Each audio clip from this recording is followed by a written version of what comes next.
Szevasztok népek! Ez itt a Gamerségek, a ti privát nem naprakész hírműsorotok, ahol videójátékos info csorog. Nézzétek és osszátok, hogy mindenki lássa, hogy belevágunk a kísérleti 0. adásba.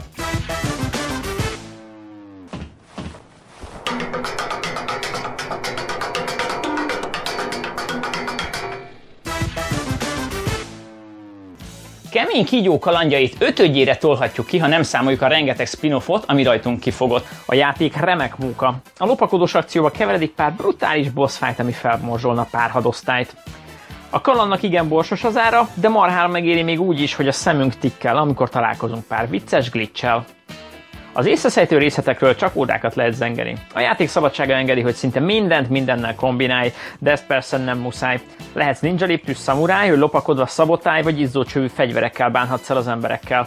Még azt is belerakta Kojima, hogy lesből várhatsz egy kocsira, hogy a lószaros úton kicsúszson. Rohadjak meg, ha ez már nem next gen! Apropó, jó popó, quiet a kis csendes tündér, fejbelül, ha el nem tűnnél.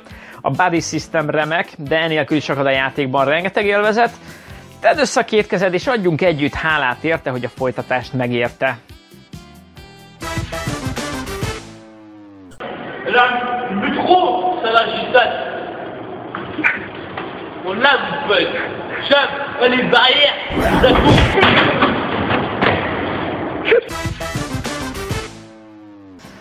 A chatroulette chatre lett teremtve, de rajta már számos pacák mutogatta álló a Real Pictures csapata inkább tehetségét csapatta ki rajta.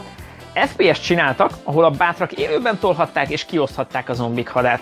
Mindent élő szereplőkkel forgattak, a meghívottak pedig maguk irányíthatták a gyuklón avatárt, aki a zombiknak lekevert.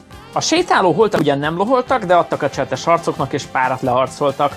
A szóló kalandba a társnak csak Han Solo került fagyasztva, a végső boss harc pedig RPG nélkül pazar-pacal csinált abból, aki a bossra néz és nem tudta kibírni. Egy srác a szomszédot akarta kinyírni.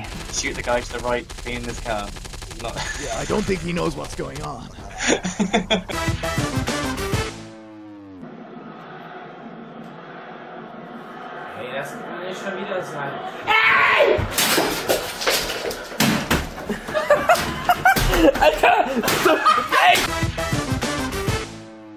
Az első Angry Birds trailer egy méhenrugással ér fel.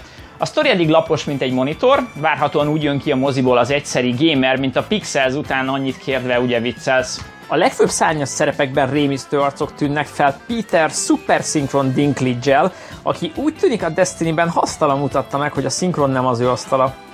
A sok beszédszínész eddig unottan altató, amiből persze nem sokat hall majd a magyar hallgató, mert a szinkron más lesz itthon. A forgatókönyvet papírra John Vitti vitte, aki már pár Simpson részben megmutatta, hogy tud írni, de az Alvin és a mókusokon már csak sírni lehetett. Játékmozi adaptációk ismét ég veletek.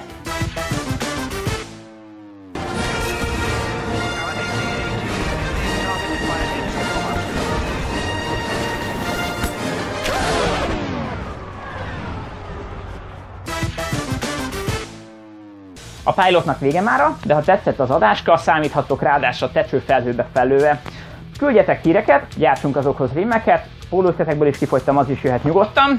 Ennyi volt a 0. Gamerségek, én Ernő voltam, és most lépek. Jók legyetek gyerekek, a God Mod legyen veletek!